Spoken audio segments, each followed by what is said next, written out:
Recording. Welcome, everyone. We're going to call this meeting to order. In accordance with Chapter 107 of the Acts of 2023, this meeting of the City Council may be conducted via remote participation, and please note that video and audio of this meeting is being recorded and may be shown live on local access government channels and on the City of Somerville's website and will be available for future review. Will the clerk please call the roll? Yes, indeed. This is roll call. Okay.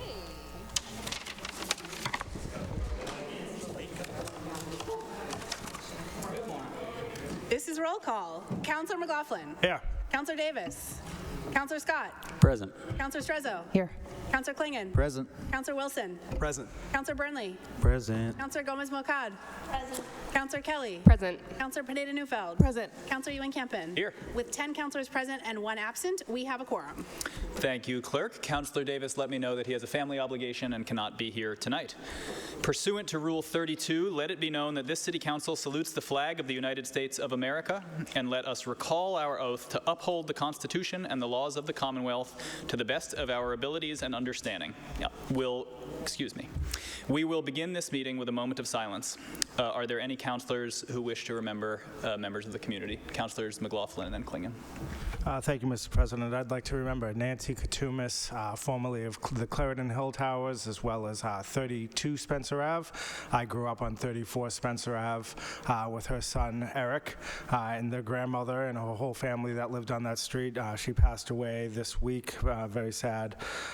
She went to Cutler School, Western Junior High, Somerville High School, worked at the Somerville Hospital for about 20 years, and I always knew her as Mrs. Katumis, the mother of Eric, who I played football with and grew up playing in his backyard and driving her crazy from time to time.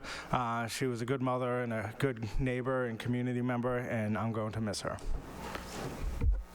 Thank you. Counselor Klingon. Thank you, Mr. President. Through you, this evening, I'd like to remember Loretta Larivi. She lived at 355 Broadway, just right across the street from 350 Mart for many, many years. She was actually born in Boston but raised in Somerville. She was a beloved daughter of Gertrude Krein. Loretta was a great woman of faith. She was active in the church, enthusiastic minister.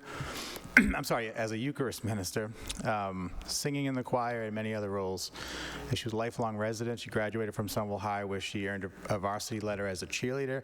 She loved her home on Broadway and made dear friends there. She was very active in the community as a poll worker, member of Dilboy Post, marching in parades, an active member of Elder Community Services. She also enjoyed bingo, skiing when she was younger. She was a dear friend of Ferris Collins, who many of you know, who looked after her for many years at 355 Broadway, and she actually moved soon after SEC bought the building. She ended up moving to another location, but was still very loved Somerville through and through. And I'll just say that when I met her, when I was knocking doors, she's this fiery little, 5-foot ball of energy, very feisty. Loretta was really, really a special lady, and she's going to be missed by her family and friends. And I just want everyone to remember her this evening. Thank you. Counselor Strezzo would like to sign on to that one, please. All right. Everyone who is able, if you would please rise for a moment of silence for these individuals.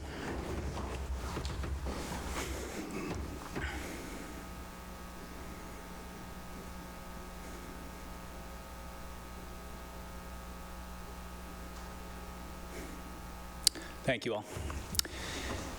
So what was that? There's something spooky on the agenda? Ghoulish? I think item 10.11 feels pretty spooky, which is the mayor's office applying for a public event license for the 2nd annual Truck or Treat on October 26th. Uh-oh.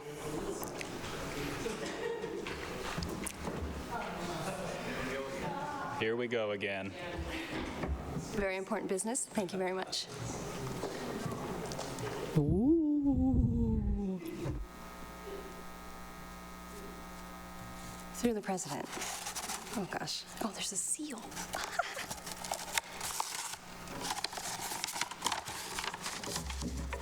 Greetings, esteemed city councilors. 'Tis I, the ghost of City Hall and Director of the Department of Paranormal Whimsy, otherwise known as DP Double Boo.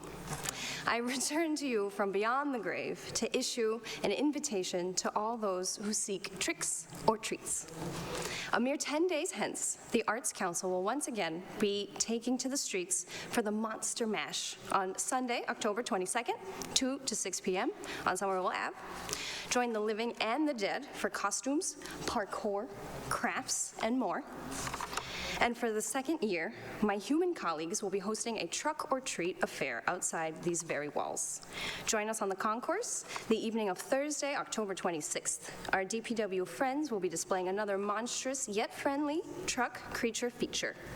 There will be treats, there will be games, and only some of them will involve brains. A whole fortnight away, how can you wait? For sustenance, I direct you, if you dare, to look under your chair. May your spooky season be safe, delightful, and ever so frightful. Yours, Ghoulie, the ghost of City Hall.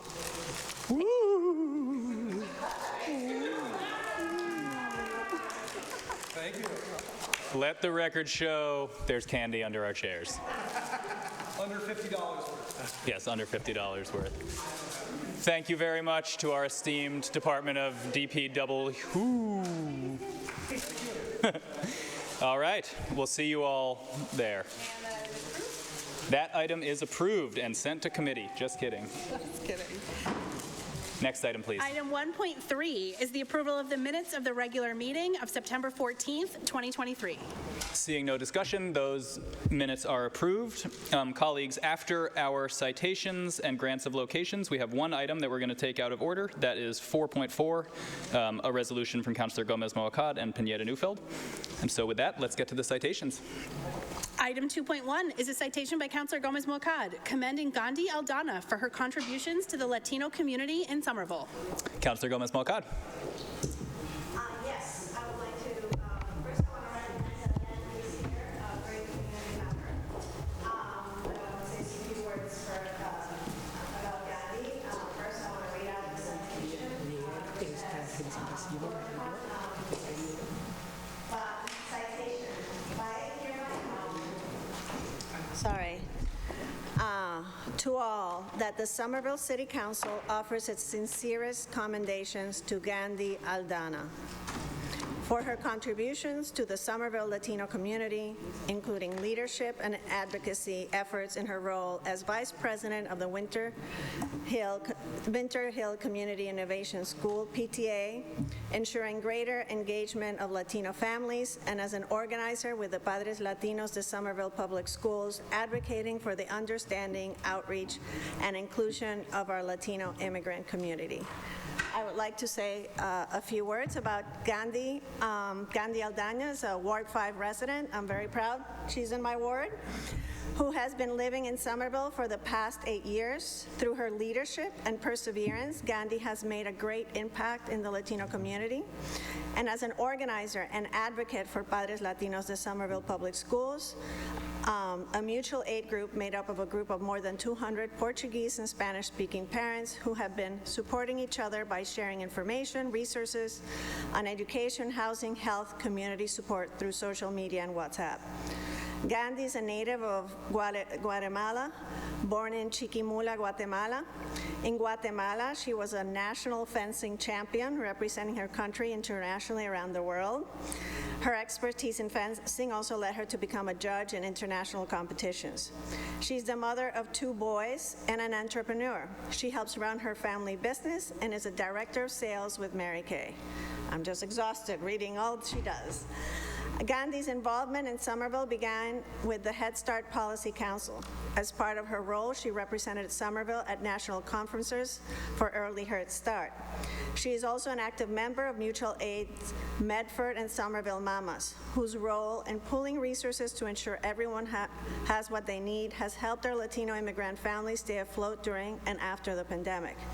She joined Padres Latinos de Somerville Public Schools in 2021 as an organizer and activist. In addition to helping with the group's outreach efforts procuring services in housing, health, and education, she has relentlessly worked to engage Latino parents in our schools.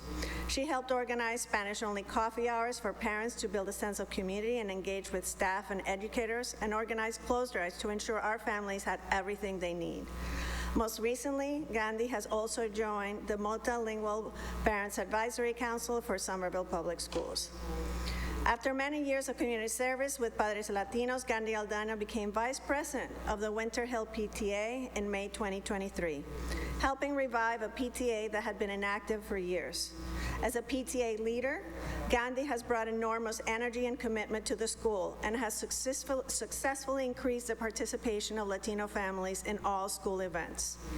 Working with budget limitation, Gandhi worked hard to make PTA events fun and smooth and makes it all look,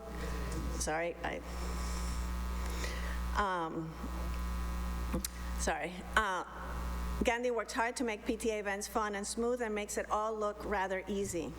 It is not. Without Gandhi, the monthly free food markets would not only have no volunteer helpers, but also not be as well attended. During recent building failures for the Winter Hill Community and Innovation School, Gandhi also became an advocate and organizer.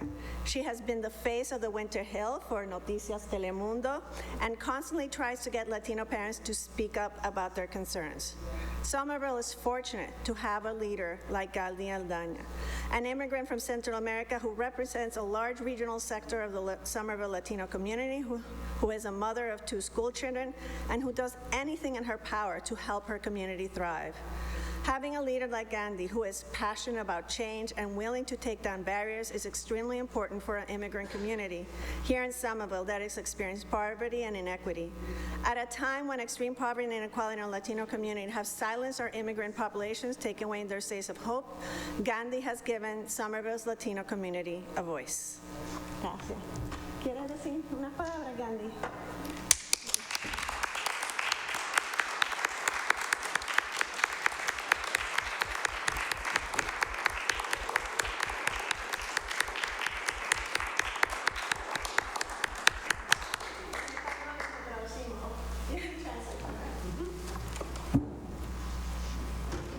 Oh, and I want to acknowledge, thanks to Summer Viva, we have an amazing interpreter here today. They did this in 48 hours, so thank you. Welcome. Thank you for being here. Buenas noches a todos. Good evening, everyone.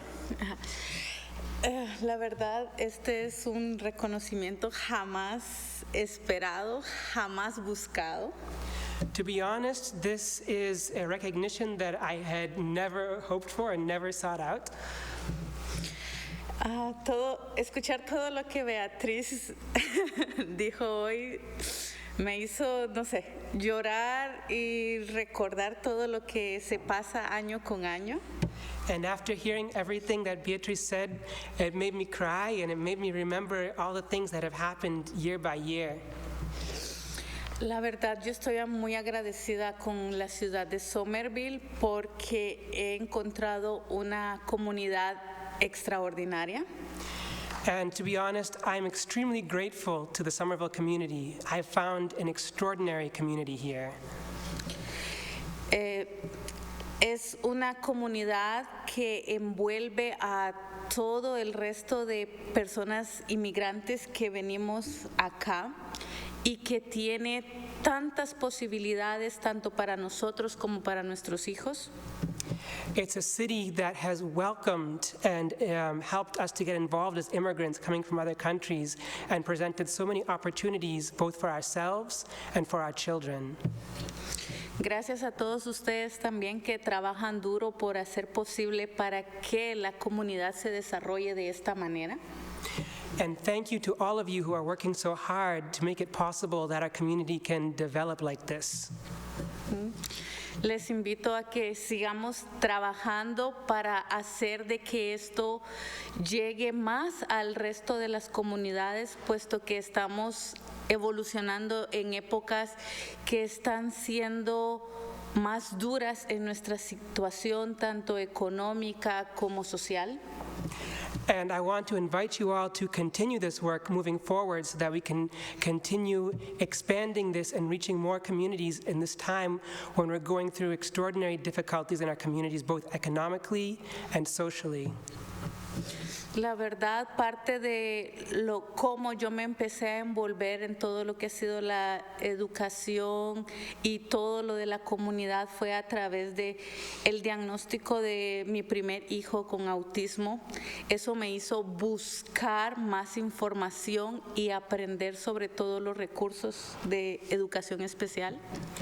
What got me involved with learning about education and getting involved in the community all started with me trying to advocate for my oldest son who was diagnosed with autism. So I had to go out and find resources and find information and educate myself.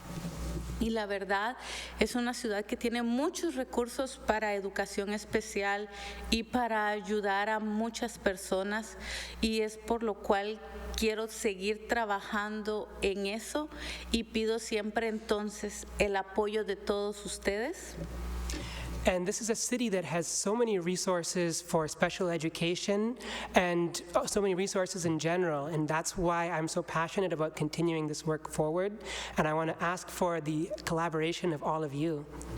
Como madre de 2 niños en las escuelas públicas, a que trabajemos más por mejorar lo que está pasando en cada una de las escuelas, ya que es el punto más importante porque nuestros hijos, el futuro, están saliendo de estas escuelas, entonces necesita que trabajemos con ellas. Ustedes ya saben lo que ha pasado con Winter Hill y yo sé que no es la única escuela.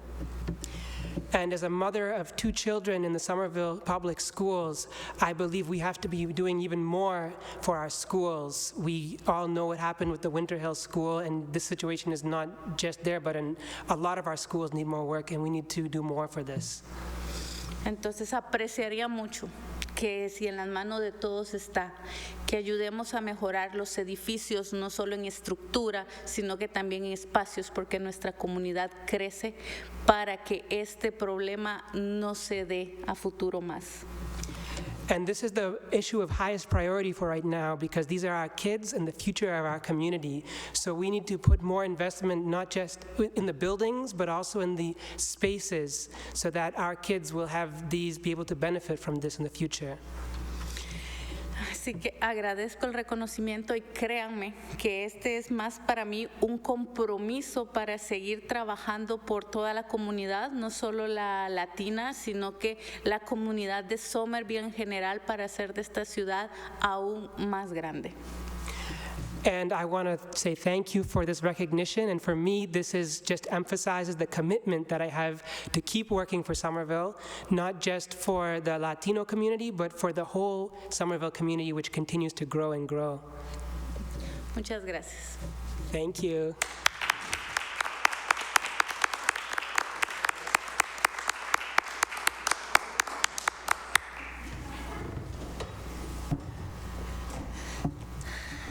Next item, please. Item 2.2 is a citation by Councilor Gomez-Mocad commending Ivan Abarca for his contributions to the Latino community in Somerville. Councilor Gomez-Mocad. Thank you. Ivan is here with us today.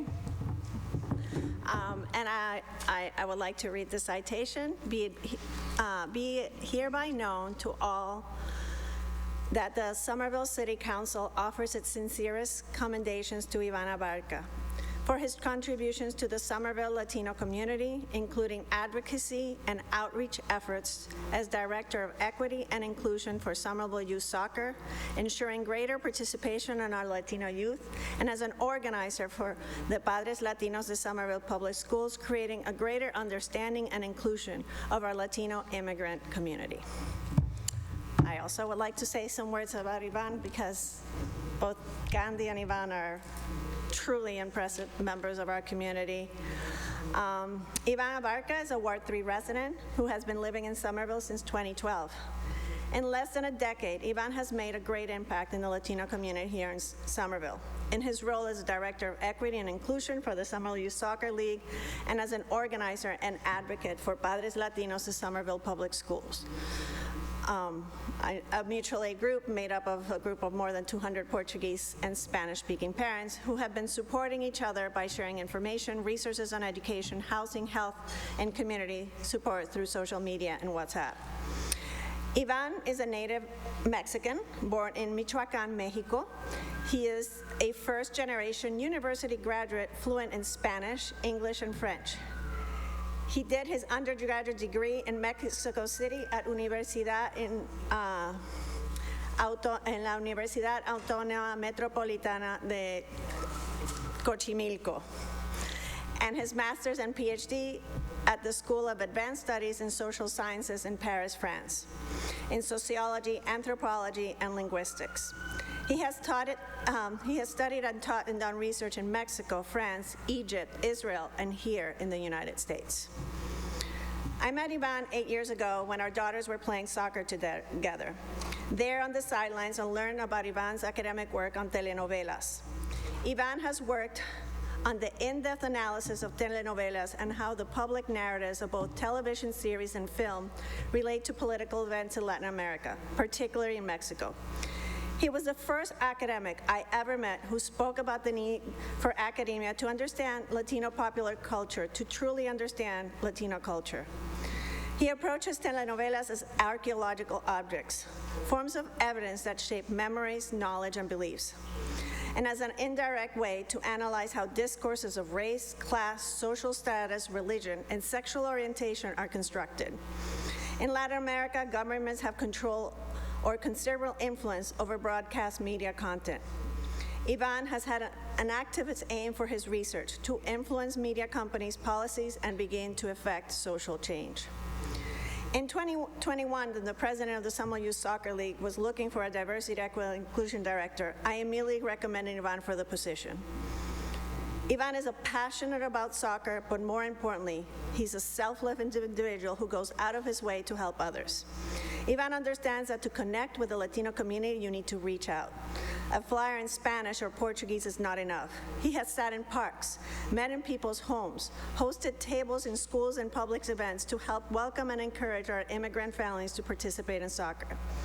He has assisted parents with transportation and even procuring sign language interpretation for a hearing impaired child eager to participate in soccer.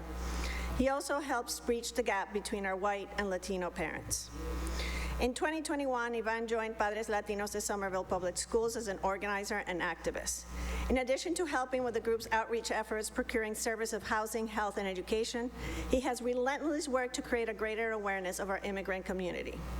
He has been a key figure in oral history and photography projects that tell the story of our immigrant families. In 2022, he led the Ser Padres Latinos, Stories of Struggle and Resilience, a photography exhibition and oral history project at East Somerville and Winter Hill Playgrounds. Currently, he is working on expanding Massachusetts Stories, oral history and visual storytelling project that will open at the Somerville Museum in 2024. Somerville is fortunate to have a leader like Ivan, whose vast experience working in vulnerable communities, has a background in sociology and linguistics, and has a lived experience as a Mexican immigrant himself. Having a leader like Ivan is extremely important for our immigrant community here in Somerville that is experiencing poverty and inequity. At a time when politicians, anti-immigration narratives, or simply lack of recognition of these communities have marginalized and silenced our immigrant populations, Ivan has given Somerville's Latino community a sense of belonging and a voice. Thank you. Thank you.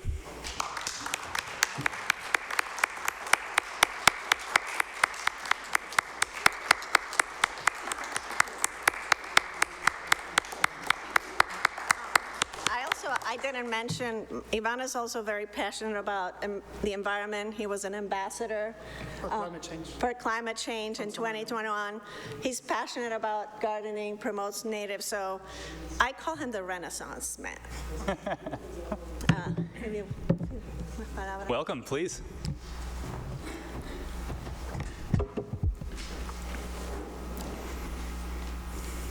Councilor President and City Councilors, thank you very much for this acknowledgement.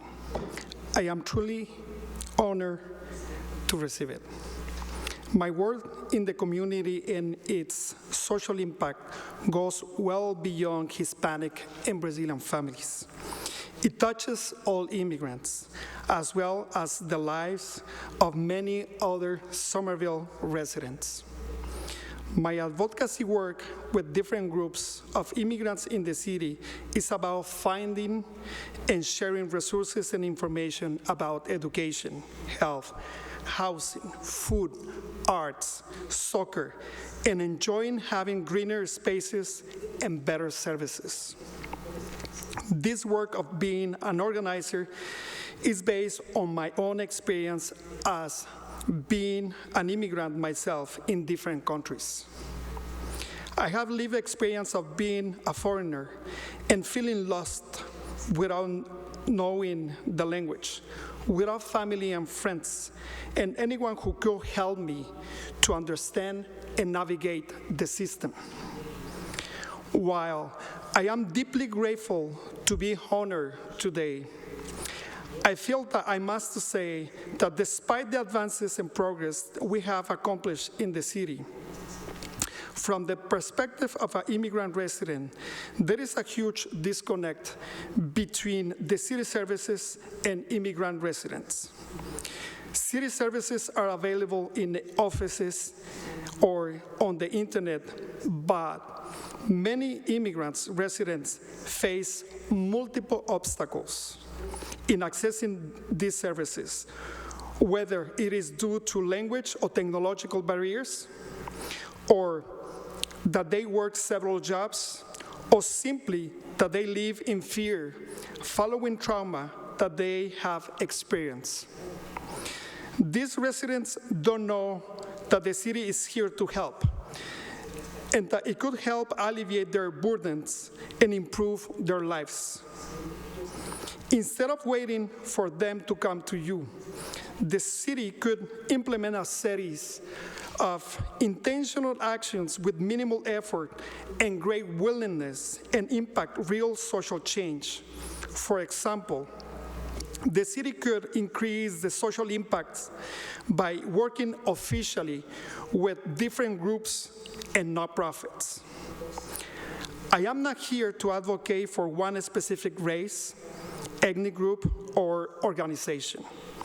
I am here to advocate for all of them because in the end, this group supports different embedded humanistic values and don't share a particular political and ideological position, but they share the human condition, which includes the right to access education, health, housing, food, arts, and enjoying better city services.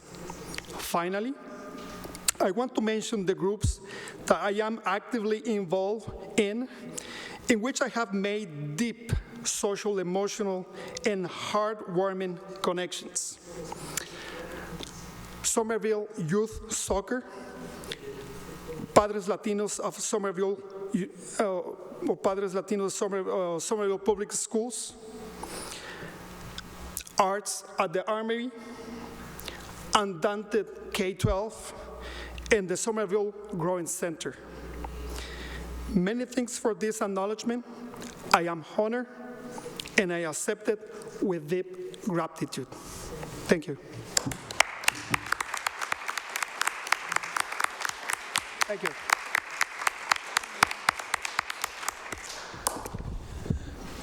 Councilor Wilson. Yeah, thanks, Mr. President. I just wanted to add on, in addition to all the awesome things you just heard, I want to thank my colleague from Ward 5 for doing this citation and for recommending Yvonne to me 2 years ago when I came to her and was mentioning that we were creating a new DEI director position. Yvonne, I remember talking to Yvonne about that out in Lancaster at the fields out there. And he is not disappointed in that role. I want to tell just 3 very, very quick stories that to me exemplify why he was the perfect choice for this role. I saw him at back to school night at the Healy School a couple weeks ago. He was manning a table there, and he told me this was one of 7 back to school nights he was going to be attending at each of the elementary schools where he was tabling and talking to parents, probably, odds are, in their native language, knowing how many languages Yvonne knows. He's a polyglot. He was telling me about a conversation he'd had in Arabic with a family. So, yeah, just I've tried to do that work myself. I know how much effort it takes, and he is just wonderful in that respect.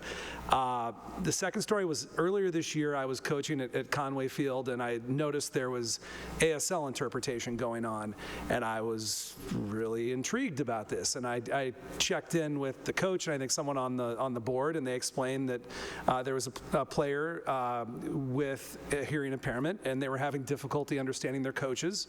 And Yvonne went and found ASL interpretation to make sure that that player could get everything they could out of that. And I saw the appreciation on the parent's face about that, and I just thought it was the greatest thing. And then just finally, big picture wise, I want to talk about the impact he's had on Somerville Youth Soccer's registration numbers.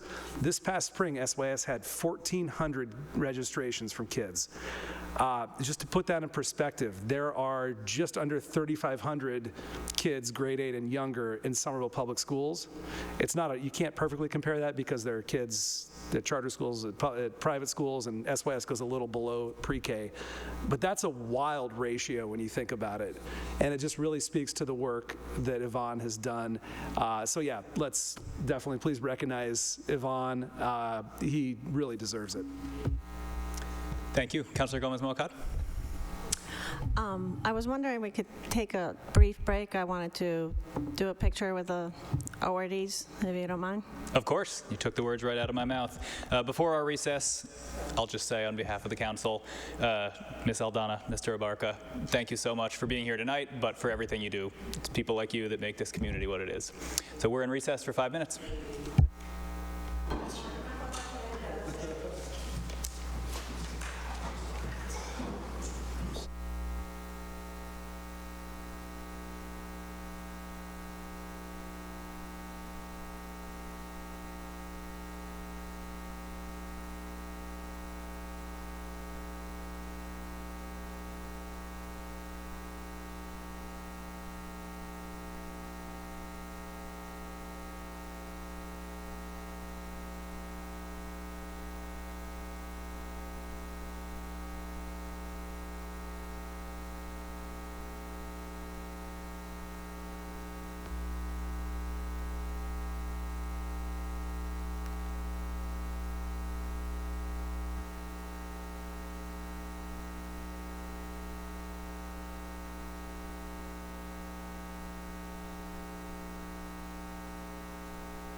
I'll call this meeting back to order. Thank you, everybody. I think we are at the public hearings. Indeed. Item 3.1, Eversource applying for a grant of location to install 50 feet of conduit in Allen Street from manhole 31939 to a point of pickup at 13 Allen Street. This public hearing is open. Is there anyone here wishing to speak on the item? Jackie Duffy. Jackie Duffy.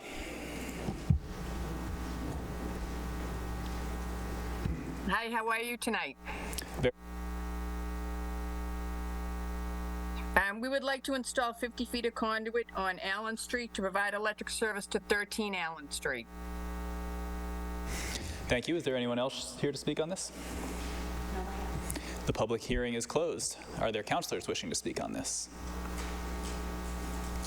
Councilor Burnley, Councilor Scott.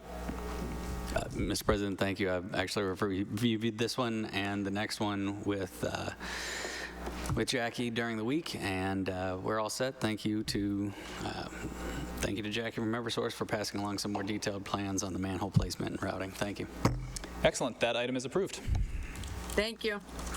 Item 3.2 is Eversource applying for a grant of location to install a total of 302 feet of conduit and a new manhole to a point of pickup at 21 Allen Street. This public hearing is open. Is there anyone Good wishing evening, to speak? Jackie Duffy and Star Electric. We would like to install 302 feet of conduit and one new manhole on Allen Street to provide electric service to 21 Allen Street. Is there anyone else wishing to speak? This public hearing is closed. Councilor Scott, you said that you had discussed this also? All right. Seeing no discussion, this item is approved. Thank you. Item 3.3 is Eversource applying for a grant of location to install 7 feet of conduit in Alpine Street from utility pole 7/1 to a point of pickup at 2 Alpine Street. This public hearing is open. Jackie Duffy. Jackie Duffy and Star Electric. We would like to install 7 feet of conduit on Alpine Street to provide electric service to 2 Alpine Street. Is there anyone else here? This public hearing is closed. Any discussion from councilors? Seeing none, that item is approved. Thank you. Have a nice night, everybody. Item 3.4 is Cambridge Network Solutions applying for a grant of location to install 198 feet of conduit in pathway between Gore Street, Cambridge, and Medford Street from existing Verizon manhole 26/514 to a point of pickup at 14 McGrath Highway. This public hearing is open. Please. Good evening, Jeff Harrington from Cambridge Network Solutions, Director of Construction. This request is put into offer service to that location of 14/22 McGrath Highway. We're coming out of an existing Verizon manhole, trying to use as much conduit as possible and do a little bit of a dig on the public way into the parking lot to the side of the building to offer service. Anyone else here to speak on this item? The public hearing is closed. Questions, comments from the council? Seeing none, this item is approved. Thank you. And that will bring us to the first item that the council is going to take out of order, which is item 4.4, a resolution by Councilors Gomez Molcad and Pineda Neufeld, that this city council hereby recognizes the month from September 15th to October 15th as Hispanic Heritage Month. Councilor Gomez Molcad. Councilor Pineda, do you want to read the full? Okay, thank you. So I want to read the full text. It says, whereas the Hispanic community in Somerville comprises the largest non-white population of our city, and Hispanic heritage forms a part of the heart and soul of our city. And whereas Somerville is a gateway city for sizable Hispanic population, and therefore to welcome this community, we must celebrate their heritage and reaffirm that diversity is one of our city's greatest strengths. And whereas the Hispanic Heritage Month is a reminder that our city is enriched by the language, the culture, the art, the food, and the creativity of the Hispanic community. And whereas the Hispanic Heritage Month is a recognition of the endless contributions of our Hispanic community, from artists, scientists, academics, business owners to essential workers who help support some of the most critical industries in our region, including academia, life sciences, healthcare, restaurants, and hospitality. And whereas the Hispanic Heritage Month is an opportunity to recognize leaders who have stayed in the struggle for equal justice to ensure that everyone in our community can contribute their talents and have the opportunity to thrive. And whereas currently the Hispanic community is suffering due to the unjust and inhumane immigration laws and policies of our country, and therefore the importance of their contribution to our society and our community should be celebrated. Now, therefore, be it resolved that this City Council hereby recognizes the month of September 15th through October 15th as Hispanic Heritage Month, and be it further resolved that this City Council recognize and honor a municipal worker or community member who carries on the efforts in our city to seek equal justice for Hispanic community and exemplifies the leadership in our efforts to allow community to thrive during the celebration. I would like to say add some words to this if it's possible. Of course. Unless I would like Councilor Pina, okay. Sorry. So I would like to talk a little bit honestly. This month, as we celebrate Hispanic Heritage Month, I want to pose a question that was given to me by a Latino Union Square business owner that recently had to close their doors after 30 years due to increased rents. He asked me, does Somerville care about Latinos? My heart sank as this question was asked of me. I watched as half a dozen counselors who just stopped by to talk to this business owner headed out for drinks in what has become a common ritual after Thursday council meetings. I asked myself, why did I not have the power and capacity to reach out to what is a predominantly white and English-speaking council and this administration? So as we celebrate Hispanic Heritage Month, I will talk about the challenges that face our Latino community in government in one final attempt to create a greater understanding of the Latino perspective from my vantage point. The most important case I would like to bring forward is lack of understanding of who the Latino community is here in Somerville. To coexist, we need to understand who we are and who our neighbors are. This is not just about translating flyers, it is about coexistence. To quote Laila Lalami in her book, Conditional Citizens on Belonging in America, coexistence is not a passive state. Having a sticker in one's car or a sign in one's yard is a beautiful gesture and even necessary in times of division and hatred. But it is not enough.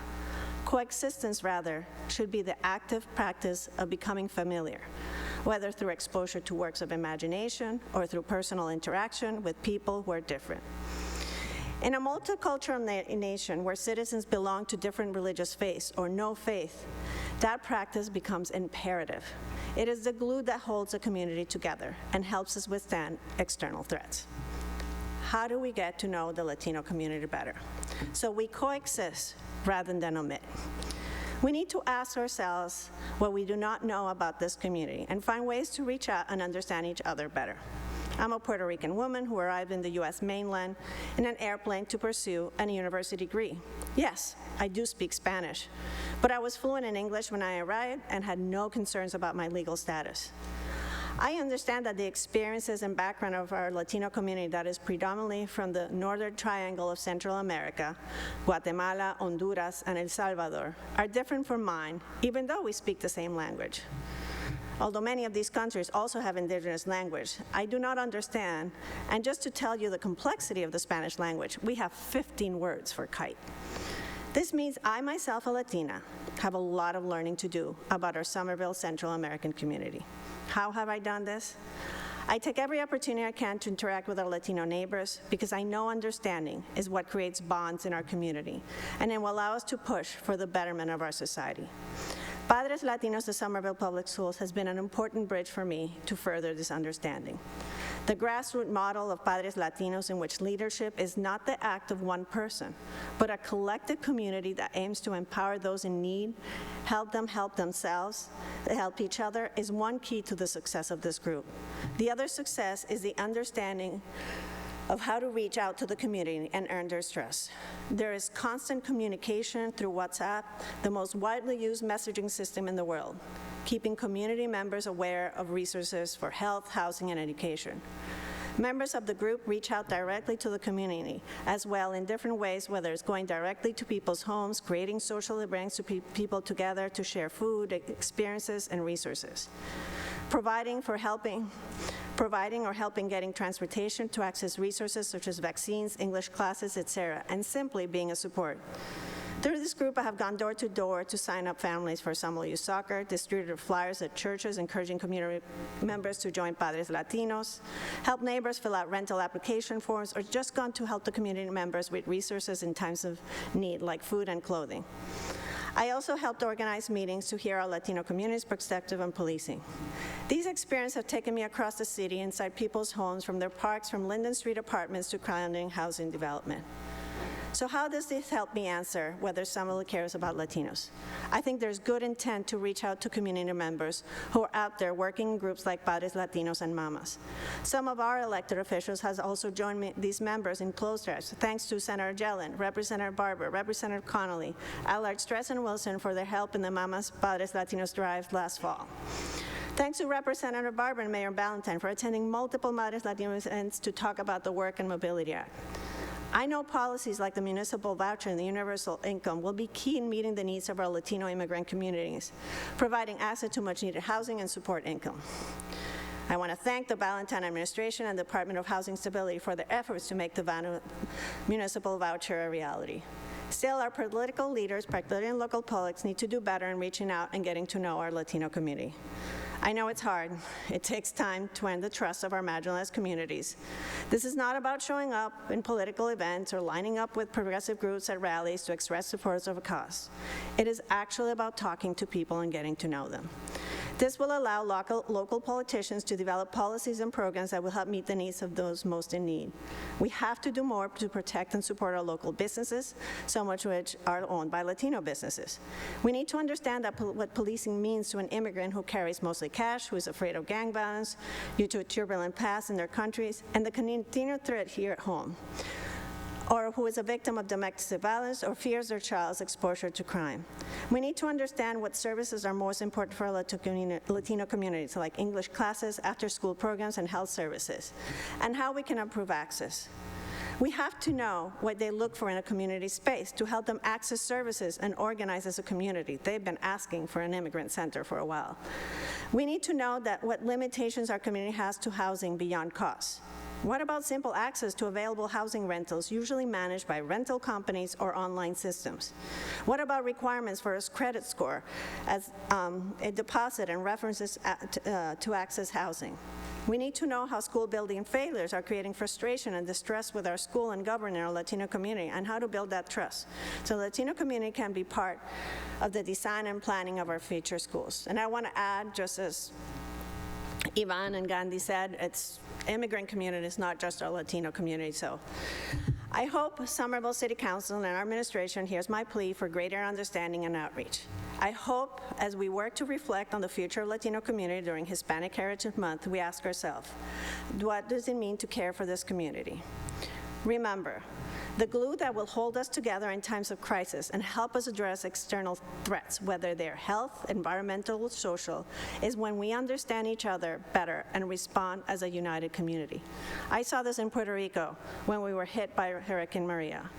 The efforts of the Puerto Ricans to sort of get over a very tragic and horrible environmental disaster was astonishing, but we acted like a community despite the government not supporting us. Finally, as I end my term, I want to recognize the important influence and guiding force Padres Latinos was for me as a city councilor. I believe every city councilor should have a strong connections with local groups like this one that empower marginalized communities and advocate for those communities that usually have a seat at the table. When a community member asks if Somerville cares, it's time for re-election. And with that, I want to remind you that we have some great celebrations here for Hispanic Heritage Month. We have the Caribbean Latin American Roots Heritage Celebrations, Saturday, October 15, 2 to 5 at East Somerville Community School. We have an art exhibition at Armory at the Arts, Las Chicas Latina, and we also have an exhibit at the CVS window, Artistas de Somerville. So I hope you all join us in these celebrations. I am very grateful. I know you truly do care. I just think sometimes we need to rethink our approaches and try something new. So thank you for letting me speak for a long, long, long time. I assure you your city council meetings will be a lot shorter when I'm not here. Thank you. Thank you, Councilor. Councilor Pineda-Neufeld, do you want to speak on this? All right. Councilor McLaughlin. Mr. President, Councilor Gomez-Mercado, you going somewhere? It sounded like you were sticking around. Please don't leave us. I'm here till January, but... Well, thank you. Thank you for what you're doing now. It was Hispanic Heritage Month, and I think it was the proper time to say what I needed to say. So thank you all, really. Thank you. Thank you both for sponsoring this and for those wonderful citations as well. That item is approved. And that will bring us to the regular order of business and item 4.1, an order by Councilors Strezzo and Ewan-Campen that the Director of Engineering consider installing speed humps and additional traffic calming measures to address excessive speed and cut through traffic on Warren Avenue. Councilor Strezzo? Thank you. Can you send this to committee, please? Certainly. This item is approved with a copy to Traffic and Parking. Item 4.2 is a resolution by Councilor Strezzo that the administration report on the fall and winter food distribution plans for Winter Hill Community Innovation School students at both locations. Councilor Strezzo. Thank you. I'm happy to take this next resolution up as well with this, or speak on both of these. Great. You want to read the next one? Yep. Yes. We'll Item 4.3 is a resolution by Councilor Strezzo that the administration provide an update on the Edgerly Building kitchen equipment and discuss the plan to serve the Winter Hill Community Innovation School youth and future city programs. Councilor Klingon would like to sign on to that. Councilor Strezzo. Thank you. So from what I understand, this was a concern brought up by the Winter Hill school parents. From what I understand now, that the kitchen equipment that it was installed last Friday. Thank you, Councilor Gomez-Mocad. So the in-house meals started last week. So with that, I'd like to have the 4.2 item approved, and then 4.3 sent to committee, so we can continue on the conversation if needed. Thank you. Great. 4.2 is approved, and 4.3 will refer to the Committee on School Buildings. And the next item is item 4.5, a resolution by Councilors Gomez-Mocad and Klingon supporting the passage of House 3802 and Senate 1489, an act creating a municipal and public safety building authority.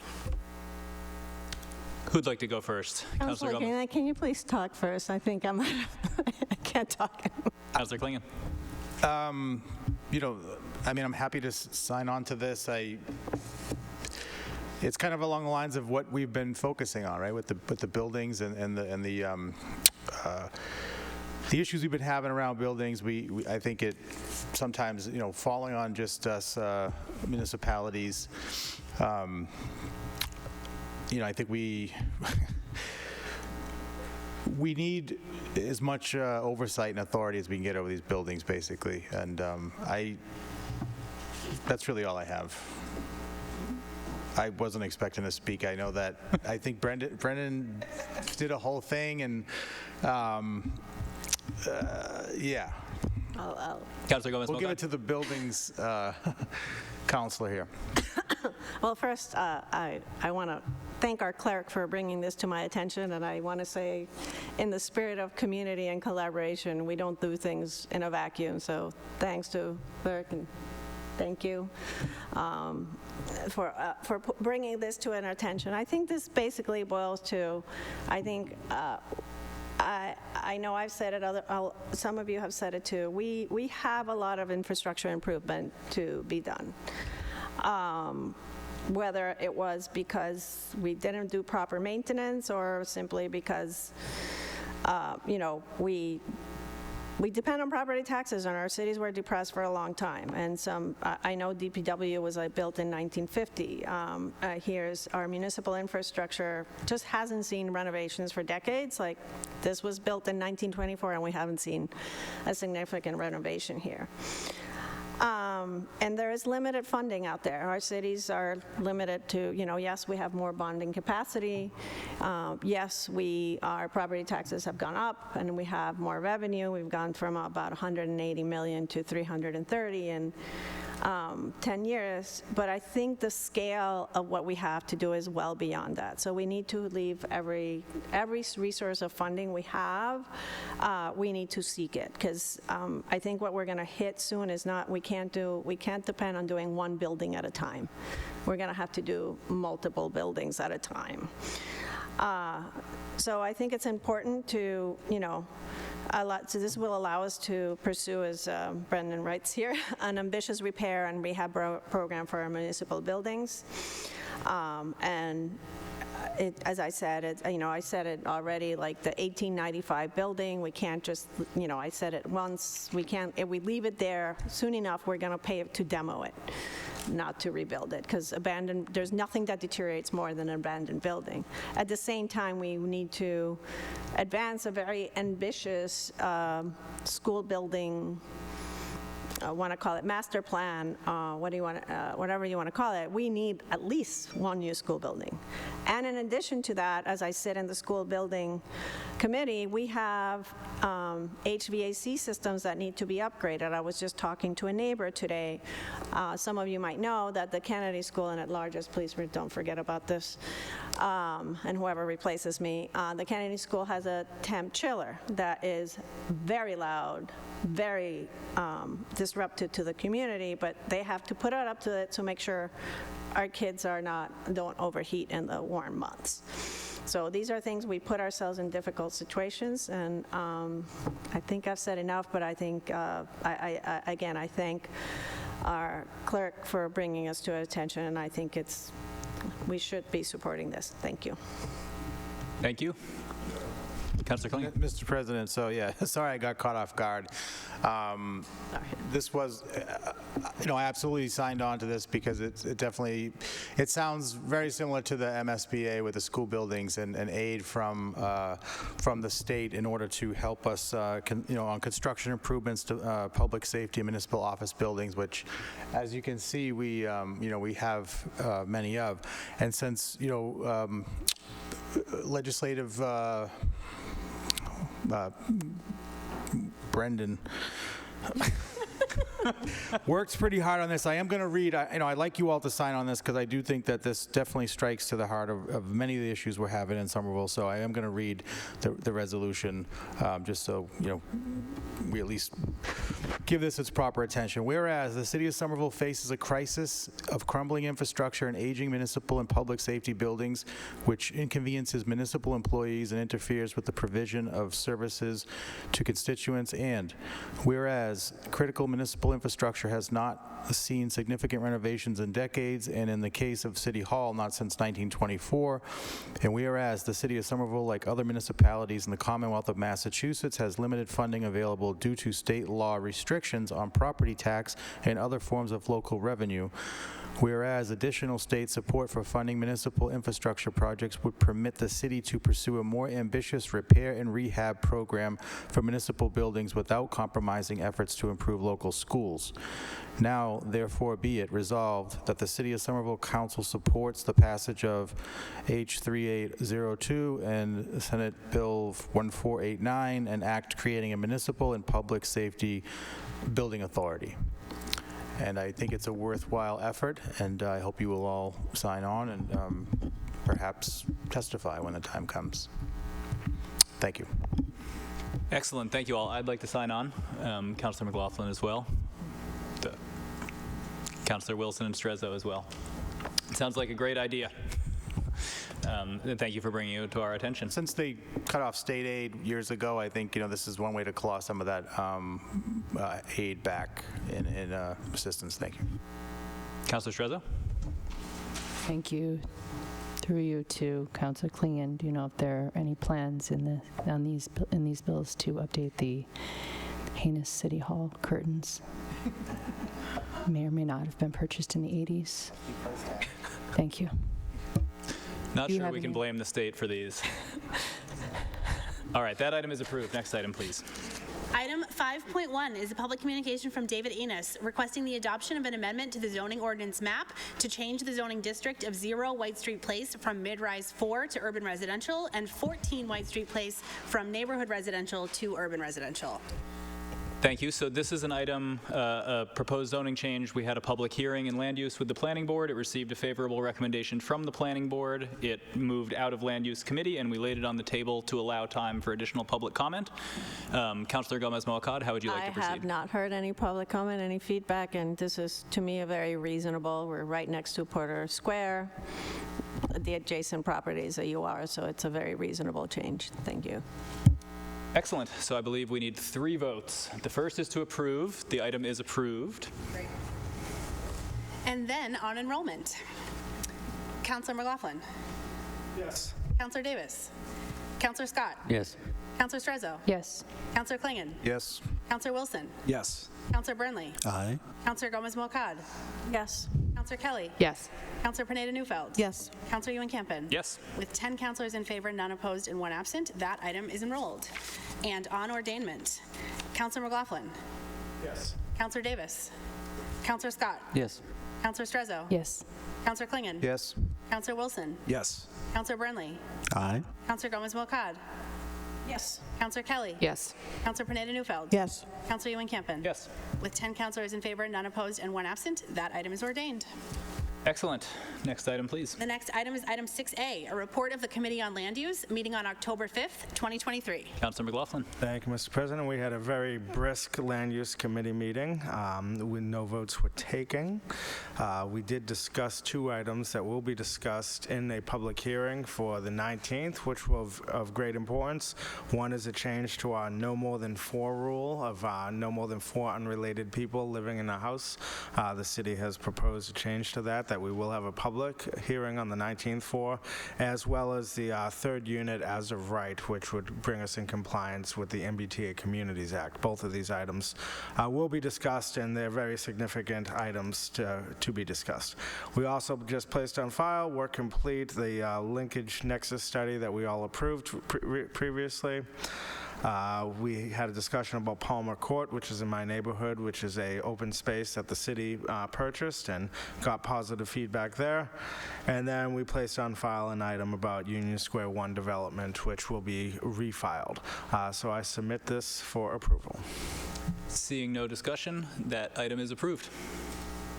Item 6B is a report of the Committee on Legislative Matters, meeting on October 3rd, 2023. Vice Chair Kelly. Thanks so much, Mr. President. We had a fantastic meeting with all of our members present. We took up several items. The first item we took up is a closed captioning accessibility item, which we are going to be severing before we approve the committee report and sending back to committee. The clerk's office had put together a fantastic redlined amendments, and there was also some questions and amendments from the administration, and so instead of rushing on this, especially with the chair absent, we thought it'd be best to send it back to committee. So when we get to that point, we will sever the item and send it back. We then discussed adult marijuana license use, particularly project labor agreements, an item put forward that was discussed. The Deputy City Solicitor had some input on particularly how the National Labor Relations Act could impact the PLA part of the ordinance. So we're still discussing that, and it was kept in committee. In addition, legislative policy analysts discussed the changing all pronouns in city ordinances and the fact that we are upgrading our technology to make that process go quicker, because right now it remind me of manually done. Just give me a thumbs up. It's just taken slow. And then the last, we discussed the Salem electric bike legislation that they have down up that way in spooky Salem. And with that, clerk, I'd like to sever item 23-0076. President, sorry. on this point? Yes, Councilor Burnley. This is my item, and it was my intention to actually adopt the language that the clerk brought forward and then vote to approve this ordinance. The clerk's changes were helpful. They did not change the actual impact of the ordinance in any way. I've spoken with the chair of the Commission for Persons with Disabilities, who is present and is welcome to speak if she would like to. But all the concerns around them were met and resolved as far as I'm aware, so I was hoping to actually move forward with this tonight, particularly because the licensing board for restaurants is moving forward with something similar, and so this kind of brings us in line with what they're doing. Through the president, that's fine. I was under the impression, speaking with the chair, that there were some points that the administration wanted to make. The chair of the committee said that we'd be taking the item up on Tuesday of the coming week, so we will be quickly dealing with any of the amendments that the administration makes and integrating the red line version from the clerk's office. My preference would be sever the item and send it back. That was the discussion I had with the chair. But if the sponsor of the amendment feels differently, I'm happy to have the conversation. That just was my preference. I think procedurally, maybe it makes sense to do a roll call on severing. That way, if that fails, we can vote to enroll and ordain. If it succeeds, it can be severed and sent back to committee. I'll just say for myself, I'm extremely supportive of the ordinance. I had a conversation with the chair and with our legislative liaison earlier this week, said that I would be fine sending it back to committee to address the very small issues. So I'll stick with that as one counselor, but fully intend to move forward this very quickly. Councilor Klingon. Thank you, Mr. President. Through you, is somebody here from the administration that could at least explain in a nutshell what those concerns were and whether or not it's something that... Certainly. Let's see. Director Singh, if you can hear me. Let's give them a minute to come. Are there other councilors wishing to speak on this?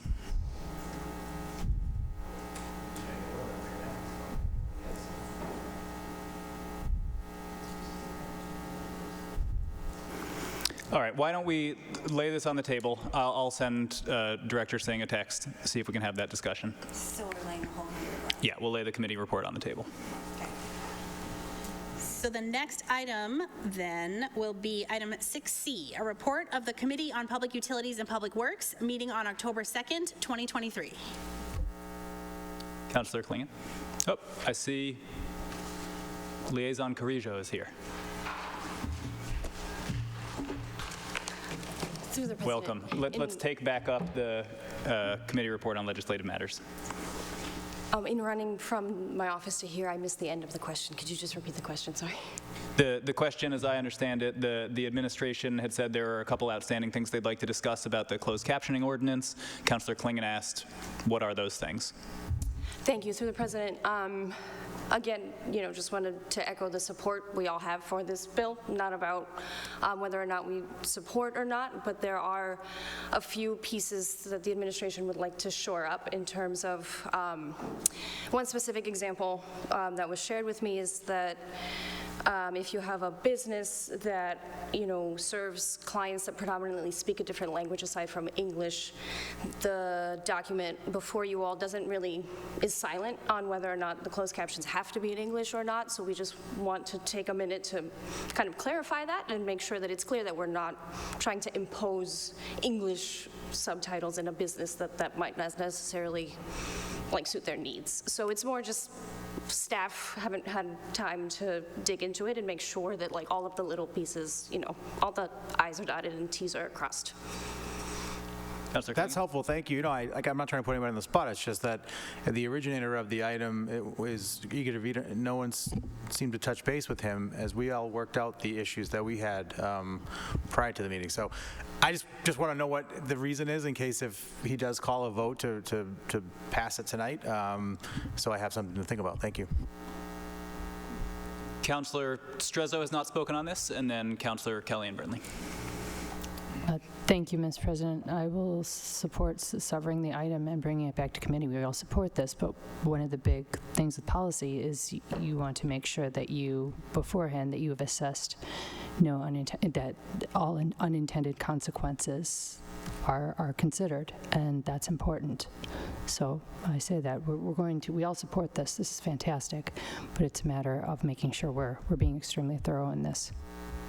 Councillor Kelly? Thank you, Mr. President. Just a follow-up question. Will you have your amendments prepared for Tuesday? Through the chair, I believe that is the expectation, yes. Through the president, I personally don't want to rehash this conversation because we're going to rehash it on Tuesday in legislative matters if this item goes back. But personally, the ordinance made sense the way it was written to me. I think isolating out particular communities and making sure that they have the resources to implement a policy is on the implementation side instead of the policy side. But I'm happy to have this conversation on Tuesday. Again, given the fact that the chair is not here and amendments will be made in the meeting on Tuesday instead of on the fly tonight. Okay. Councillor Burnley, on the motion to sever? Yeah, just really briefly on the concern from the administration, I find it kind of incoherent, to be honest, just based on the fact that the ordinance specifically does not impose a language for the closed captioning, so the idea that it would be discriminatory and that it would impose English closed captioning specifically is kind of out of nowhere to me. And during our meeting, we did actually ask folks from the administration, are there any concerns here? What's going on? And they said, no, we have no concerns with this at the time. So I find this all to be quite strange and potentially unnecessary, given that we have amendments that we could just adopt and move it forward, and given the actual implementation date here is in January, so we're not talking about passing an ordinance, the city not actually having time to make sure it's going to work or be rolled out properly, because we're talking about a few months of lead time before that happens. But, I'd like to take a vote. Wish this had come up in a different way, but, that's the nature of our processes. Thank you. Thank you, and just for the record, I completely understand everything you're saying. I think, I don't feel confident enough in my reading of the red line version of here that is here as a separate item to know whether these have been addressed. So I would feel more comfortable personally with it being discussed once more. And if it turns out that we've wasted 2 weeks, I will certainly eat crow. So on the motion to sever, so this, if you vote to sever, this is with the intention of sending it back to committee. Mr. President? Councillor Scott. Yeah, I just want to express my my sympathy, I guess, and point out that in the Legislative Matters meeting, the fact that there were vague concerns expressed and just kind of an impression that homework had not been done was by no means a reason for the committee to not move on this. So I can appreciate that frustration. Also appreciate that we do have new red line text that came in, and I would appreciate having the chair and other people's ability to really read that red line that was thoughtfully presented by our clerks. But I do want to acknowledge frustration and perhaps reassure my colleague that if the homework is not done by Tuesday, I have no doubt that we will have no hesitation about returning it back and voting on it next time. Thanks. All right, on the motion to sever. On that motion, Councillor McLaughlin. Yes. Councillor Davis. Councillor Scott. Yes. Councillor Strezzo. Yes. Councillor Klingon. Yes. Councillor Wilson. Yes. Councillor Burnley. Nay. Councillor Gomez-Mulcad. Yes. Councillor Kelly. Yes. Councillor Pineda-Newfeld. Yes. Councillor Ewan-Campen. Yes. With 9 councillors in favor, 1 opposed, and 1 absent, that motion is approved. Thank you very much. Can we refer that item and item 8.1 to Legislative Matters? That's the clerk's red line. Item 8.1 can be placed on file.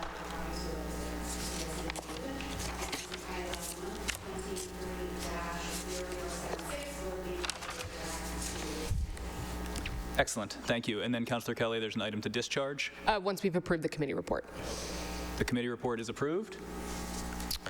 through the president, in speaking with the chair, we want to discharge item 23-1480, and this was Councilor Scott's item related to Gray Key and getting the in writing rationale for why we've received Gray Key without any financial disclosure or grant acceptance.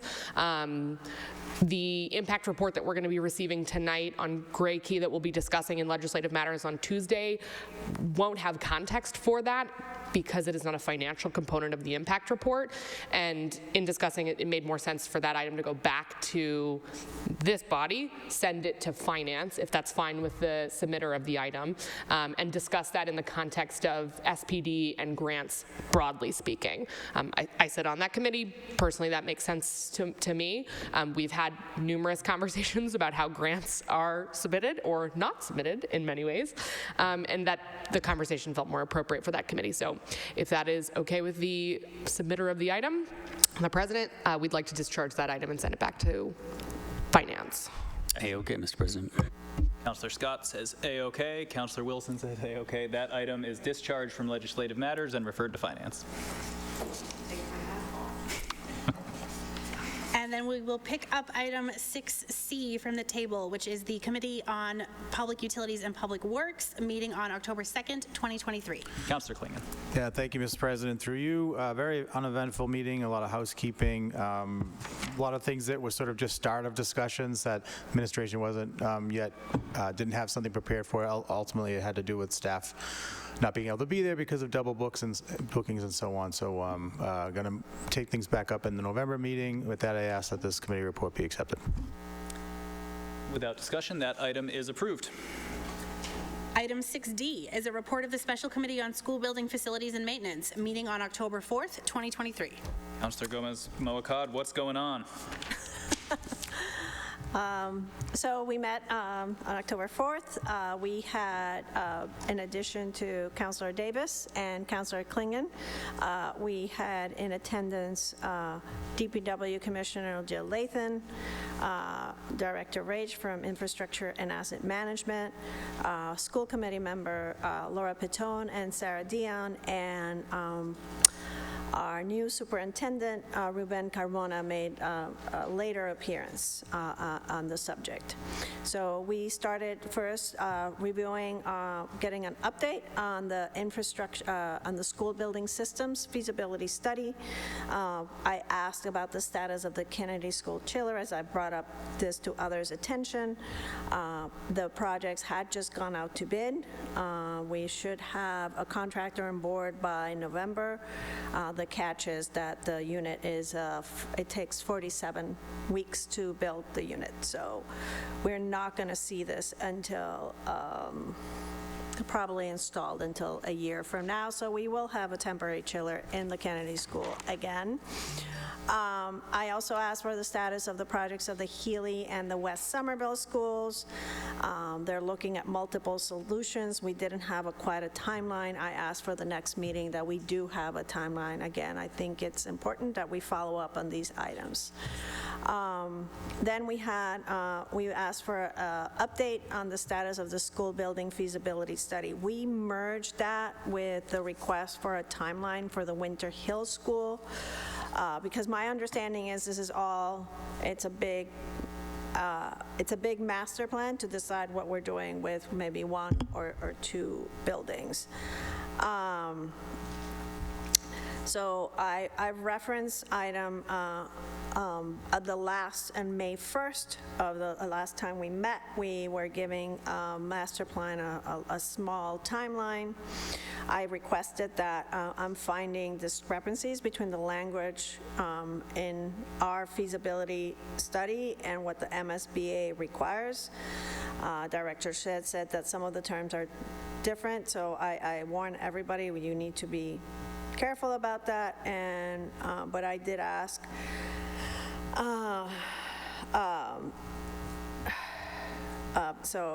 We also asked, one of the things I inquired about is it looks like we're moving on steps that the MSBA would require us, starting with, once they approve us, to proceed with a feasibility study. School committee member Pitone said we can proceed with those steps, and then MSBA would back fund us. We discussed about our more clarity on what has been done to date.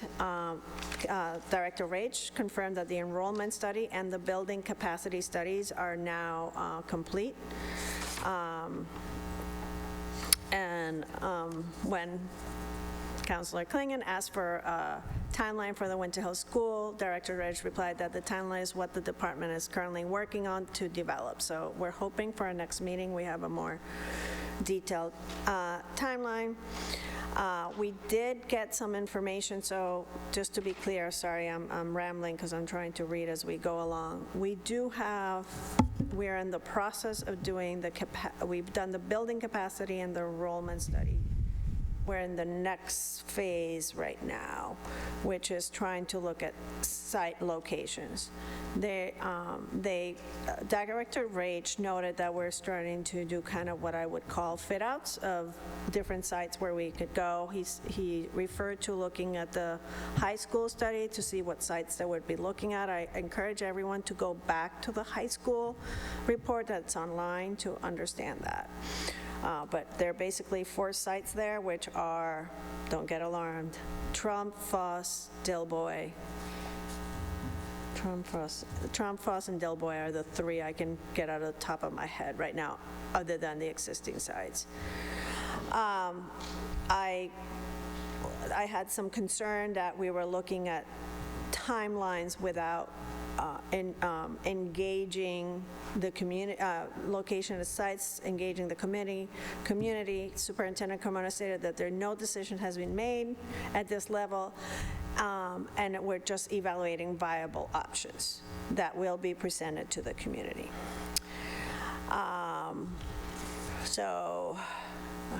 Sorry, this is long. One of the concerns I have, is the forming of the building committee. That's the first step once you get approval from the building committee. So I'm rambling because we didn't get an official report, sorry. So we still need more information. We know 2 steps on the feasibility study have been done, and let me not confuse it. Let me clarify this. MSBA divides the feasibility into 2 parts. One is the preliminary design program, and the other one is the preliminary schematic report. So it's 2 parts to this. Before that, we would have a school building committee. You would hire what's called an owner's project manager, and then you would hire an architect to that. So I'm trying to understand how we're following those steps, and it's still not fully clear to me, but we're getting there. Please ask me questions, because so we will come back to this hopefully at our next meeting. But in conclusion, we have done the enrollment study and the building capacity study. Now we're doing kind of like, what can we fit where kind of situation. Sorry. I closed the Winter Hill Community School question because it's, as Superintendent Carmona said, we need to look at the entire district.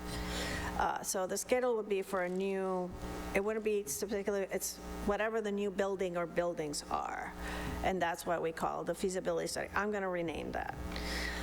We talked about school building maintenance, an update. We have a 311. There was a gas leak at the west. I asked where that a gas leak had originated because parents were unclear, and it was a student accidentally opened a gas valve in one of the labs at the Kennedy School. So that is not an issue, but they're looking at disabling these valves, these gas lines, because I don't think they're being used in our schools. We also talked about having a printed timeline for the Winter Hill School. We talked about,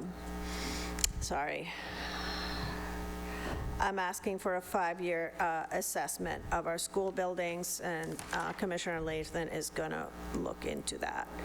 I will, and also I want a kind of an update. I requested a website that updates what we're working on, similar to what Chelsea Public Schools are. They're going to come back and report on that. So,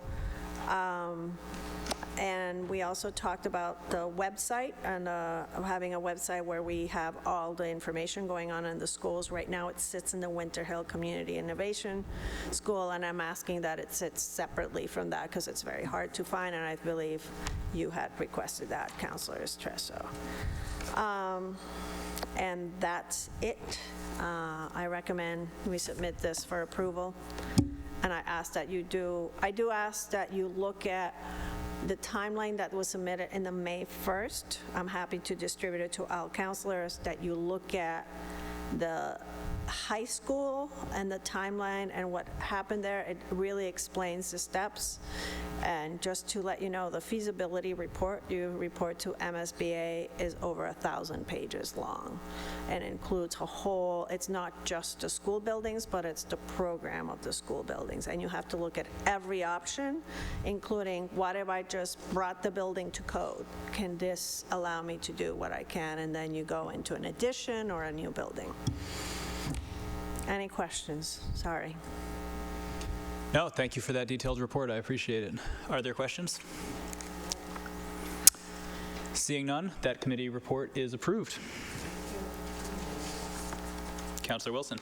Yeah, Mr. President, I'd like to move to waive the readings of agenda items 7.1 to 7.12 and 10.2 and ask that these be sent to Finance.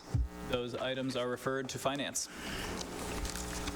The next item will be item 7.13, a request of the mayor requesting approval of the surveillance technology impact report for Gray Key Digital Forensics Analysis Tool. Excellent. This item and the next are referred to the Committee on Legislative Matters. Item 9.1. Councilor Burnley.